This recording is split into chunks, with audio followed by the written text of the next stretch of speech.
Hi everyone! In this tutorial, we want to give you an overview of Digication's new look, which is called Digication Kora. So I just want to be clear that this tutorial is for just those of you who've already been into your Digication accounts prior to January 2020. New users should just use our other tutorials to get started. Back to Digication Kora though, it functions pretty much the same as the older version, but the buttons are going to look a little different, or they may be in a different spot. So the purpose of this video is to just get you more familiar with the way that it works. That way you can continue working on your ePortfolio. So we're going to start here on Canvas. On Canvas, you should see a menu to your left, and towards the bottom of that menu, if you scroll down, you might see a Help button. So we want to click on that Help button. Then the flyout menu is going to pop up, and you're going to scroll down and look for the Digication ePortfolio login link. Go ahead and click on that. Then you're going to be brought to your dashboard, which is going to look more like this now. And the main parts of this that you'll use are trying to figure out how to log out, figuring out where your ePortfolio is, and then possibly making another ePortfolio. So those are going to be the main things that we're going to focus on in this video, because that's probably what you're going to use this for. So logout button is easy. It's over here on the left side. It's the last button, and if you hover over it, it should say logout. So that's first thing. Second thing is finding your ePortfolio.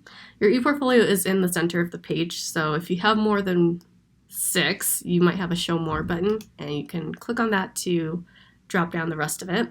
But most of you guys are probably only going to have 1, maybe 2. And you can just click on the ePortfolio that you want to get into your ePortfolio, and the rest should be the same, and you should be familiar with using it. If not, go to the lab and get some help. I'm going to swap back over to that page there. And the last thing I'm going to show you is how to add a new ePortfolio, and that's this bin over here. So I'm going to warn you, most of you are not going to be making new ePortfolios. You'll just use the ePortfolios you already have in this area here. Because if you're just adding a new course or maybe like new pages, then you really just need to use the ePortfolio you already have. If for some reason you are in a couple different things, then you might be adding a new ePortfolio. So here are some examples. Maybe you already have an ePortfolio because you are doing your general, so maybe you started off with one of these, for example, but then maybe you got into the dental hygiene program, so you might be adding this template to the mix.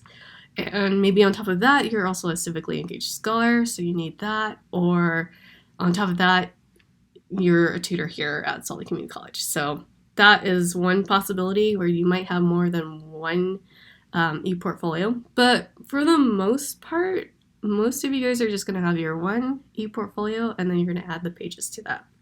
But in the case that you do have to add multiple templates so that you can have multiple ePortfolios, this is where you would do that. But I'm not going to go into making that. That's just right here. This is where you would make that there. And so those are the main parts of Digication Kora that I think you guys will need to know. If you do have more questions, though, come to one of the ePortfolio labs and we can help you out there.